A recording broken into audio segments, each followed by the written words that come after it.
Hello friends, welcome to my channel. ఈరోజు వీడియోలో cabbage fry ఎలా చేసుకోవాలనేది నేను ఈ వీడియోలో చూపిస్తానండి.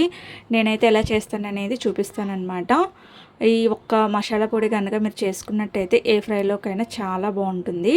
టేస్ట్ అనేది డబుల్ అవుతుంది అనమాట. చాలా టేస్టీగా ఉంటుంది. ఒకసారి డెఫినెట్గా ట్రై చేసి చూడండి. నేనైతే ఇక్కడ క్యాబేజీ అనేది ఒక పావు కిలో తీసుకున్నానండి. ఇది ముక్కలుగా సన్నగా ముక్కలు కట్ చేసుకొని తీసుకున్నాను. ఇప్పుడు దీంట్లో వాటర్ పోసుకొని కొంచెం ఉప్పు, అలాగే కొద్దిగా వాటర్, చిన్న గ్లాస్ వాటర్ పోసుకోండి. మరీ మునిగేదాకా అవసరం లేదన్నమాట. వాటరు వేసుకొని ఆ వాటర్ అనేది అబ్జర్వ్ అయ్యేంత వరకు ఉడికించుకోవాలి. ఎందుకంటే కొంతమందికి క్యాబేజీ స్మెల్ పడదు కదండి. స్మెల్ కొంచెం పచ్చివాసన వస్తున్నట్టు అనిపిస్తుంది. ఈ విధంగా ఒకసారి ఉడికించుకున్నారంటే బాగుంటుంది. టేస్ట్ కూడా స్మెల్ రాకుండా పిల్లలు కూడా చాలా ఇష్టంగా తినేస్తారు. చూసారా, నీళ్ళంతా అబ్జర్వ్ అయ్యేదాకా ఉడికించుకొని పక్కన పెట్టేసుకోండి.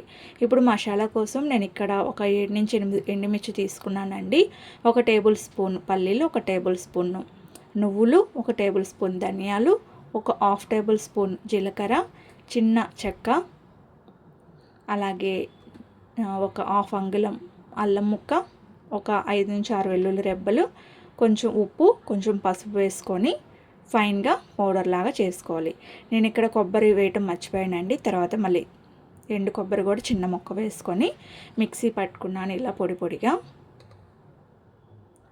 ఇప్పుడు ఒక మీడియం సైజ్ పెద్దలపై తీసుకొని ఇలా ముక్కలు చేసుకొని పక్కన పెట్టుకోవాలి. ఇప్పుడు స్టవ్ వెలిగించి బాండి పెట్టుకొని ఆయిల్ వేసుకొని ఫ్రై చేసుకోవాలండి.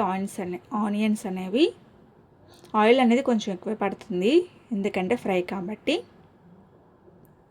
ఉల్లిపాయలు త్వరగా వేగటం కోసం ఉప్పు, పసుపు వేసుకొని వేయించుకుంటున్నాను.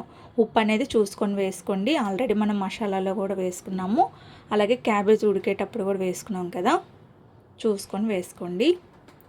ఇప్పుడు పోపు దినుసులు కూడా వేసుకొని వేయించుకోవాలి. ఆనియన్స్ అనేది కొద్దిగా వేగిన తర్వాత కరివేపాకు కూడా వేసుకొని ఫ్రై చేసుకోండి. ఇలా ఒక 70% వరకు వేగిన తర్వాత పెద్దలపై ముందుగా ఉడకబెట్టుకున్న క్యాబేజీ ఉంది కదండి, క్యాబేజీ ముక్కలు అవి వేసేసుకోవాలి. వేసుకొని బాగా కలుపుకోవాలన్నమాట. దీంట్లో ఏమైనా కొంచెం లైట్గా ఏమైనా వాటర్ ఉన్నా కానీ ఈ ఆయిల్ అనేది అబ్జర్వ్ అయిపోతుంది. ఒక 2 to 3 మినిట్స్ ఇలా ఫ్రై చేసుకోవాలి. క్యాబేజీలో ఉన్న మనకి విటమిన్స్ అనేవి ఏం పోవండి. మనం ఉడికించుకునేటప్పుడు మూత పెట్టుకుని ఉడికించుకుంటే ఎటువంటి పోషకాలు అనేవి పోవన్నమాట. బాగుంటుంది. టేస్ట్ కూడా చాలా ఇష్టంగా తింటారు చిన్నపిల్లలు కూడా.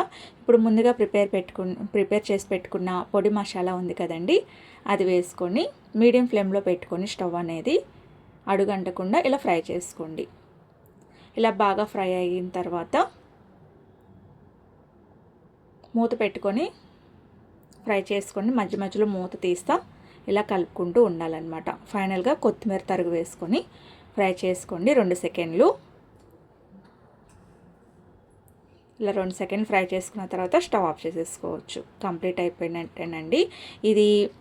ఈ క్యాబేజీ అనేది చపాతీలో కానీ వైట్ రైస్లో కానీ చాలా బాగుంటుంది. డెఫినెట్గా ఒకసారి ట్రై చేసి చూడండి, మీకు కూడా నచ్చుతుంది. చిన్నపిల్లలు కూడా చాలా ఇష్టంగా తింటారు. ఇది క్యాబేజీ ఫ్రై అనుకోకుండా తినేస్తారనమాట. ఈ వీడియో కనుక మీకు నచ్చినట్టయితే ప్లీజ్ లైక్ చేయండి, షేర్ చేయండి, సబ్స్క్రైబ్ చేసుకోండి. మరిన్ని వీడియోల కోసం మన ఛానల్ వాచ్ చేసి సబ్స్క్రైబ్ చేసుకోండి. Thank you for watching.